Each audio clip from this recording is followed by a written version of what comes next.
Chapter का नाम है केमिकल बॉन्डिंग। उससे पहले हम बात कर लेते हैं केमिकल बॉन्ड के बारे में कि केमिकल बॉन्ड क्या है। अगर कई बार कैसा होता है कि अगर मैं अपने स्टूडेंट को क्लास में पूछता हूँ कि ये मेरे पास कोई एक्स एक्स बॉन्ड है, ये मेरे पास कोई एक्स एक्स बॉन्ड है, इसमें इसको मैं बोलूँगा बॉन्ड। तो बॉन्ड की डेफिनेशन क्या होगी? अगर मैं ऐसा पूछता हूँ तो जनरली बच्चे क्या बोलते हैं कि ये जो दो एटम है, एक्स एटम और ये एक्स एटम, ये जो दोनों एटम है, ये दो एटम जो लाइन के थ्रू एक दूसरे के साथ जोड़े गए हैं, तो इस लाइन को हम बॉन्ड बोलते हैं। ऐसा जनरली सबका मानना होता है, पर नहीं, ऐसा नहीं होता है। ठीक है, केमिकल बॉन्ड को हम अगर डेफिनेशन बोलते हैं तो उसको हम डिफाइन कैसे करेंगे? तो यहाँ पे लिखा है कि it is the force of attraction. Right, कि केमिकल बॉन्ड क्या है? तो it is the force of attraction between two atom. ठीक है, क्या? It is the force of attraction between two atom to form a stable molecule. ठीक है, chemical bond का मतलब क्या होता है कि it is the force of attraction between two atom to form a stable molecule। तो इसको हम बोलते हैं केमिकल बॉन्ड। अब केमिकल बॉन्ड है, उसकी जरूरत क्यों पड़ती है कि why is chemical bond formed? तो क्या होता है कि हमको अगर किसी भी कंपाउंड को स्टेबल बनाना हो, ठीक है, कि किसी भी कंपाउंड को हमें स्टेबल बनाना हो, तो उसके लिए हमें जरूरत पड़ती है केमिकल बॉन्ड की। कि केमिकल बॉन्ड क्या करता है कि केमिकल बॉन्ड जो कंपाउंड है, जो मॉलिक्यूल है, उसकी पोटेंशियल एनर्जी डिक्रीज कर देता है एंड सो ऑन, की जिससे इसकी पोटेंशियल एनर्जी डिक्रीज होती है तो स्टेबिलिटी क्या होगी? इंक्रीज होगी। ठीक है, कि ये बात हमको ध्यान में रखती है कि जो केमिकल बॉन्ड है तो उसकी जरूरत क्यों पड़ती है? To attain a stability. Attain stability, stability हमें कैसे मिलती है? तो जो उसकी पोटेंशियल एनर्जी याद रखनी है हमको कि जो उसकी पोटेंशियल एनर्जी है, पोटेंशियल एनर्जी केमिकल बॉन्ड बनने के कारण डिक्रीज होगी, और पोटेंशियल एनर्जी डिक्रीज होने की वजह से क्या होगा? तो हमारा जो कंपाउंड है वो उसकी स्टेबिलिटी इंक्रीज होगी। अब हम आगे बात करते हैं कॉसेल अप्रोच। कॉसेल अप्रोच क्या है? तो देखिए यहाँ पे लिखा है जैसे कि every atom tends to attain electronic configuration of the nearest noble gas. कि क्या होता है कि मैं कोई भी एलिमेंट लेता हूँ, कोई भी एटम लेता हूँ, तो कोई भी एटम अपने जो सबसे नज़दीकी नोबल गैस है उसके जैसी इलेक्ट्रॉनिक कॉन्फ़िगरेशन अटेन करने की कोशिश करता है। चलिए एक एग्जांपल हम लेते हैं कि यहाँ पे मैं लेता हूँ सोडियम। ठीक, कि मैं सोडियम की बात करता हूँ तो सोडियम में आप सबको पता है कि टोटल नंबर ऑफ इलेक्ट्रॉन 11 होते हैं।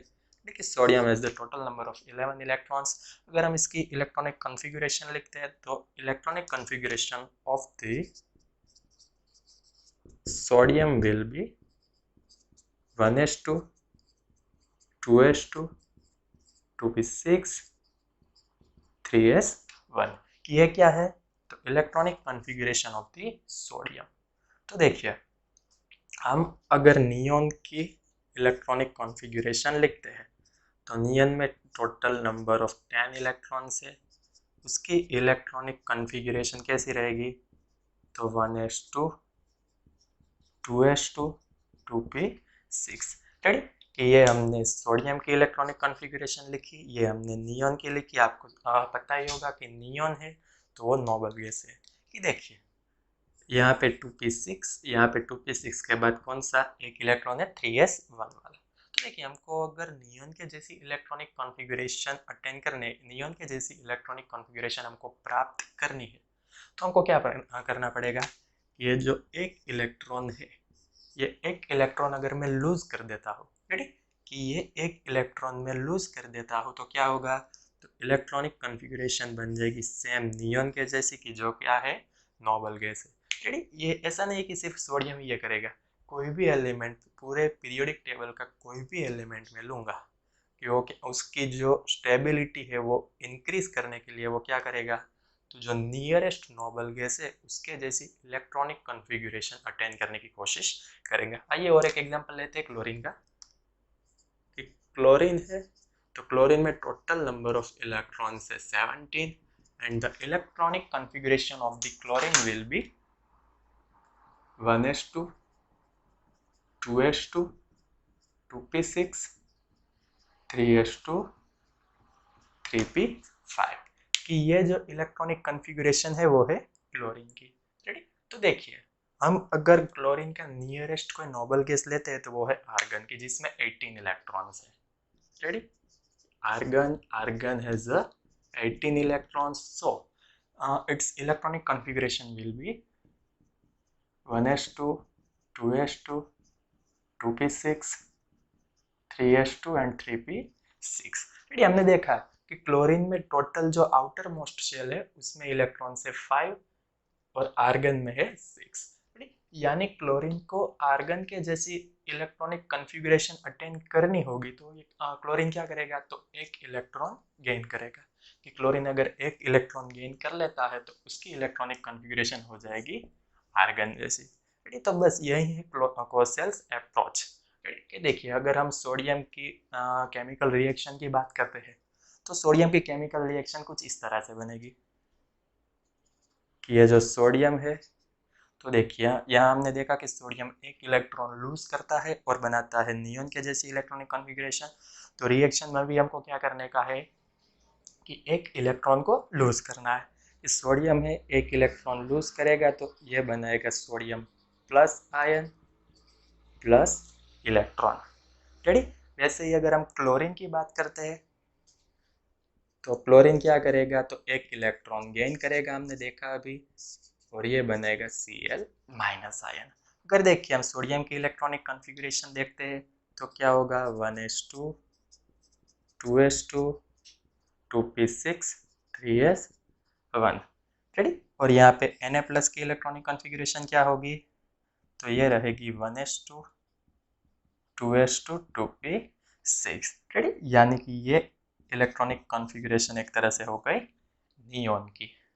सेम ऐसा क्लोरीन में होगा कि क्लोरीन की आउटर मोस्ट शेल की बात करते हैं तो 3s2 3p5 है, एक इलेक्ट्रॉन गेन करता है क्लोरीन, तो ये क्या बनेगा 3s2 3p6 जो कि हो गई आर्गन की इलेक्ट्रॉनिक कॉन्फ़िगरेशन। तो बस यही है हमारे लिए कोसेल अप्रोच। अब हमारा जो नेक्स्ट टॉपिक है वो है लुईस ऑक्टेट रूल। ये जो लुईस ऑक्टेट रूल है ना वो कोसेल अप्रोच से मिलता जुलता है, थोड़ा सा डिफरेंस है, हम उसकी बात कर लेंगे।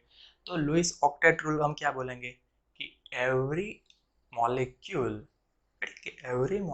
Tends to complete its octet. बहुत ही ईजी है कि every molecule tends to complete its octet. उसका मतलब क्या होगा, देखिए यहाँ पर लिखा है कि eight 8 electrons in the outermost shell. कि देखिए कि कोई भी मैं एलिमेंट लूंगा उसके जरिए, कोई भी एलिमेंट, तो उस वो क्या करने की कोशिश करेगा कि अपनी जो आउटर मोस्ट शेल है उसमें 8 इलेक्ट्रॉन कंप्लीट करने की कोशिश करेगा। देखिए हम कोसेल अप्रोच और लुईस ऑक्टेट रूल है तो उसका अगर हम डिफरेंस लेते हैं तो उसमें क्या होता है कि कोसेल अप्रोच वो पर्टिकुलर एलिमेंट के लिए हमने लिया था, पर जो लुईस ऑक्टेट रूल है वो हम कंपाउंड के लिए भी ले सकते हैं। कि उसमें क्या होता है कि लुईस ऑक्टेट रूल है तो हम कोई भी कंपाउंड लेते हैं तो उस कंपाउंड में कोई भी पर्टिकुलर एटम अगर हम चूज करते हैं तो उसमें भी 8 इलेक्ट्रॉन्स कंप्लीट होने चाहिए। देखिए अगर हम बात करें तो CO2 लेते हैं पहले, तो कार्बन डाइऑक्साइड। तो देखिए CO2 की कॉन्फ़िगरेशन कुछ ऐसी रहेगी कि कार्बन है, कार्बन में आउटर मोस्ट शेल में टोटल वैलेंस इलेक्ट्रॉन 4 है। अब ऑक्सीजन लेते हैं, ऑक्सीजन में टोटल 6 इलेक्ट्रॉन है। रेडी? और दूसरा ऑक्सीजन लेते हैं तो उसमें भी टोटल 6 इलेक्ट्रॉन्स है। रेडी? अगर देखिए हम इसकी बात करें तो ऑक्सीजन में टोटल नंबर ऑफ 6 इलेक्ट्रॉन्स है वैलेंस शेल में, कार्बन में टोटल 4 इलेक्ट्रॉन्स है, and this oxygen also have the 6 electrons. तो देखिए अगर हम इस ऑक्सीजन की बात करें पर्टिकुलर, तो इस ऑक्सीजन को अपनी ऑक्टेट कंप्लीट करने के लिए टोटल 2 इलेक्ट्रॉन्स की नीड्स है, रिक्वायरमेंट कितनी है 2 इलेक्ट्रॉन्स की। इस कार्बन की बात करते हैं तो इसको 4 इलेक्ट्रॉन्स की रिक्वायरमेंट है। इस ऑक्सीजन की बात करते हैं तो इसको भी 2 इलेक्ट्रॉन्स की रिक्वायरमेंट है। तो देखिए ये जो स्ट्रक्चर है वो कैसा कॉन्फ़िगर करेगा, ये जो ऑक्सीजन है ये कार्बन के साथ मिलकर यहाँ से बॉन्ड बनाएगा। रेडी? सेम ये ऑक्सीजन है तो ये कुछ इस तरह से बॉन्ड बनाएगा। तो देखिए उसमें क्या होगा कि अगर हम अगर मैं अब इस ऑक्सीजन की बात करता हूँ तो इस ऑक्सीजन में देखिए, अगर हम total number of electrons count कर दें तो 1 2 3 4 5 6 7 और 8, टोटल 8 इलेक्ट्रॉन्स हो गए। अगर हम इस ऑक्सीजन की बात करते हैं तो इस ऑक्सीजन के 6 और कार्बन के भी अब काउंट में आ जाएंगे क्योंकि ये बॉन्ड में है, रेडी। और अगर हम इस पर्टिकुलर कार्बन की बात करते हैं तो कार्बन में भी 1 2 3 4 5 6 7 8, रेडी। कि हम कोई भी इन तीनों में से एलिमेंट लेंगे तो उन सभी एलिमेंट्स में, सभी एटम में टोटल 8 इलेक्ट्रॉन हमको मिलेंगे। इसलिए हम अगर CO2 का स्ट्रक्चर लिखते हैं तो ये कुछ इस तरह से आता है कि oxygen double bond carbon double bond oxygen. कि अगर हम कोई भी पर्टिकुलर एटम की भी बात करेंगे तो उसमें भी ऑक्टेट कंप्लीट होगी, रेडी। तो यही लुईस ऑक्टेट रूल हमको सिखाता है कि कोई भी अगर हम पर्टिकुलर एलिमेंट लेते हैं तो उसकी भी ऑक्टेट कंप्लीट होनी चाहिए। आगे अगर हम एग्जांपल और एक लेते हैं तो अब उसके आगे हमारे पास आएगा CO3 minus 2, ready. CO3 minus 2। अगर इसका अगर हम स्ट्रक्चर ड्रॉ करते हैं तो ये कुछ ऐसा होगा कि एक कार्बन, कार्बन के साथ डबल बॉन्ड में ऑक्सीजन और यहाँ पे भी 2 ऑक्सीजन और उसके ऊपर चार्ज आएगा -2। आप लोग सोच रहे होंगे कि यहाँ पे मैंने ये एरो बनाया है, रेडी। कि यहाँ पे दोनों जगह पे मैंने एरो बनाया। तो एरो क्यों ड्रॉ किया है मैंने? तो एरो वो रिप्रेजेंट करता है डेटिव बॉन्ड, उसके बारे में हम आगे बात करने वाले हैं। ये उसका स्ट्रक्चर है तो इसमें क्या होता है कि ऑक्सीजन के 6 इलेक्ट्रॉन्स ऐसे के वैसे रहते हैं। ये जो बॉन्ड है, बॉन्ड के दोनों इलेक्ट्रॉन्स कौन डोनेट करेगा? तो ये कार्बन, राइट। तो 6 इलेक्ट्रॉन ऑक्सीजन के, 2 इलेक्ट्रॉन्स मिले हैं उसको इस बॉन्ड के थ्रू। तो इस ऑक्सीजन के पास टोटल 8 इलेक्ट्रॉन्स हो गए, इसका मतलब उसकी ऑक्टेट कंप्लीट हो गई। अगर हम इस ऑक्सीजन की बात करते हैं तो इस ऑक्सीजन के पास भी वैलेंस शेल में 6 इलेक्ट्रॉन्स वैसे के वैसे होंगे।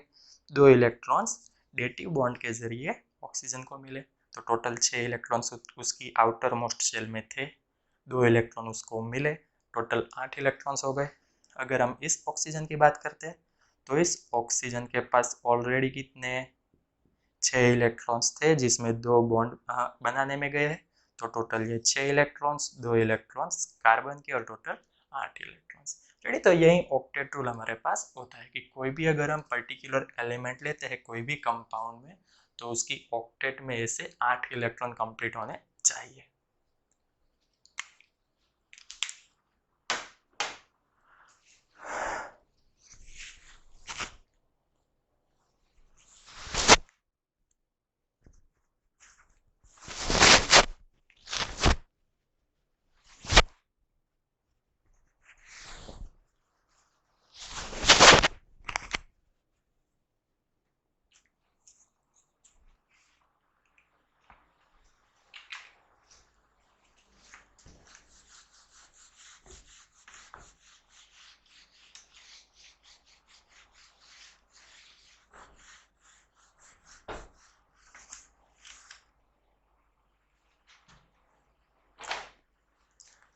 चलिए अब हम आगे बात करते हैं। तो ये जो ऑक्टेट रूल है, लुईस ऑक्टेट रूल, उसमें एक्सेप्शन है। कई तरह के एक्सेप्शंस होते हैं पर मेनली हम दो एक्सेप्शंस के बारे में यहाँ पर बात करने वाले हैं। एक है इलेक्ट्रॉन डेफिशिएंट ऑक्टेट। उसका मतलब क्या होगा कि जो हमने लुईस ऑक्टेट रूल है, ऑक्टेट रूल में हमने क्या देखा था कि कोई भी एलिमेंट होगा, कोई भी एटम होगा, उसकी आउटर मोस्ट शेल में 8 इलेक्ट्रॉन्स कंप्लीट होने चाहिए। पर कई कंपाउंड ऐसे है कि जिसमें 8 इलेक्ट्रॉन से कम है, कि दोस compound who has the less than 8 electrons in their outermost shell, ready, as the electron deficient octet। तो देखिए अगर हम आगे बात करते हैं तो उसका एक एग्जांपल लेते हैं BF3। तो BF3 है तो ये इलेक्ट्रॉन डेफिशिएंट ऑक्टेट ऑक्यूपाई करता है। कैसे? तो देखिए बोरॉन के पास आउटर मोस्ट शेल में टोटल 3 इलेक्ट्रॉन है, रेडी। फ्लोरीन के साथ वो बॉन्ड बनाएगा, तो फ्लोरीन अपने 7 इलेक्ट्रॉन्स, सेम यहाँ पे, और सेम हमारे पास यहाँ पे होगा। तो देखिए ये फ्लोरीन है, फ्लोरीन के पास तो टोटल 8 इलेक्ट्रॉन हो गए, फ्लोरीन में कोई भी टेंशन वाली बात नहीं है। पर बोरॉन की अगर हम बात करते हैं तो बोरॉन के पास टोटल नंबर ऑफ इलेक्ट्रॉन्स है 6। ठीक है कि बोरॉन कितने इलेक्ट्रॉन्स ऑक्यूपाई करता है? 6 इलेक्ट्रॉन। और लुईस ऑक्टेट रूल के हिसाब से बोरॉन के पास कितने इलेक्ट्रॉन्स होने चाहिए? 8 इलेक्ट्रॉन। ठीक, तो ये इसमें एक्सेप्शन है जिसको हम बोलेंगे इलेक्ट्रॉन डेफिशिएंट ऑक्टेट की, जितने इलेक्ट्रॉन्स की हमको रिक्वायरमेंट है उससे हमारे पास कम इलेक्ट्रॉन है, इसलिए हम इसको बोलते हैं इलेक्ट्रॉन डेफिशिएंट ऑक्टेट। ठीक, और एग्जांपल की हम बात करते हैं तो BCl3, AlCl3, BeF2, ये सब इलेक्ट्रॉन डेफिशिएंट ऑक्टेट हमको देते हैं। सेकंड हमारे पास जो एक्सेप्शन आता है वो है इलेक्ट्रॉन एक्सपांशन। मतलब में क्या कि जितने इलेक्ट्रॉन्स की रिक्वायरमेंट है हमारे पास उससे ज्यादा इलेक्ट्रॉन मिलते हैं। चलिए इसके एग्जांपल की हम अगर बात करें तो SF6, IF7। चलिए आपको देख के पता चल गया होगा कि एक सल्फर टोटल 6 फ्लोरीन के साथ बॉन्ड बनाता है, मतलब 6 सिंगल बॉन्ड। 6 सिंगल बॉन्ड मतलब उसकी ऑक्टेट में टोटल नंबर ऑफ इलेक्ट्रॉन्स कितने हो गए? 12 इलेक्ट्रॉन्स। राइट, सेम ऐसे ही IF7 में टोटल नंबर ऑफ इलेक्ट्रॉन्स हो गए 14 इलेक्ट्रॉन्स। राइट, इसलिए इसको हम बोलते हैं electron expansion of the octet. Right, ये हमारे पास था लुईस ऑक्टेट रूल। अब हम बात करते हैं तो लुईस ऑक्टेट रूल हमको क्या समझा के गया। तो देखिए लुईस ऑक्टेट रूल है तो ये हमको कोई भी कंपाउंड है तो उसमें टोटल नंबर ऑफ बॉन्ड कितने बनेंगे। रेडी, यहाँ पे देखिए सिंगल बॉन्ड वाला है, हमने CO2 की बात की थी तो इसमें हमको डबल बॉन्ड मिला था। रेडी, कि सिंगल बॉन्ड बनेगा, डबल बॉन्ड बनेगा, ट्रिपल बॉन्ड बनेगा, उसकी हम बात करते हैं तो ये हमको लुईस ऑक्टेट रूल की वजह से पता चलता है। रेडी, फिर से एक बार हम रिवीजन कर लेते हैं सभी टॉपिक का। तो केमिकल बॉन्ड, तो व्हाट इज केमिकल बॉन्ड? तो it is the force of attraction between two atoms to form a stable molecule. फिर जो केमिकल बॉन्ड है वो क्यों फॉर्म होता है? तो टू अटेन अ स्टेबिलिटी। जो केमिकल बॉन्ड है उसकी वजह से क्या होता है? तो पोटेंशियल एनर्जी डिक्रीज होती है। पोटेंशियल एनर्जी डिक्रीज होती है उसकी वजह से क्या होता है? स्टेबिलिटी इंक्रीज होती है। उसके बाद हमने देखा कोसेल अप्रोच। कि कोसेल अप्रोच में क्या था कि कोई भी एलिमेंट होगा, कोई भी एलिमेंट, रेडी, तो वो क्या करेगा? तो जो नियरेस्ट नोबल गैस है उसके जैसी इलेक्ट्रॉनिक कॉन्फ़िगरेशन अटेन करने की कोशिश करेगा। इसलिए हमने कोसेल अप्रोच है उसमें देखा था कि every atom tends to attain electronic configuration of the nearest noble gas. हमने एग्जांपल में देखा था सोडियम था, सोडियम एक इलेक्ट्रॉन लूज करके नियॉन के जैसी इलेक्ट्रॉनिक कॉन्फ़िगरेशन फॉर्म करता था। क्लोरीन में देखा था कि क्लोरीन एक इलेक्ट्रॉन गेन करके आर्गन के जैसी इलेक्ट्रॉनिक कॉन्फ़िगरेशन अटेन करता था। आर्गन नियन दोनों हमारे पास नोबल गैस है। फिर हमने देखा Lewis octet rule. Lewis octet rule में क्या था कि every atom tends to complete its octet. उसका मतलब क्या था कि कोई भी एटम हम लेते हैं तो सभी एटम, सभी मॉलिक्यूल के सभी एटम है उसकी एक ही रिक्वायरमेंट होती है कि ऑक्टेट में 8 इलेक्ट्रॉन कंप्लीट करना। आउटर मोस्ट जो शेल है उसमें 8 इलेक्ट्रॉन्स कंप्लीट करना। हमने उसके भी एग्जांपल देखे थे CO2, CO2, CO3-2, ये सभी उसके एग्जांपल थे। बाद में हमने देखा था कि उसमें 2 टाइप के एक्सेप्शन है। एक्सेप्शन अलग अलग कई टाइप के होते हैं पर मेजर हम ये 2 टाइप देखते हैं।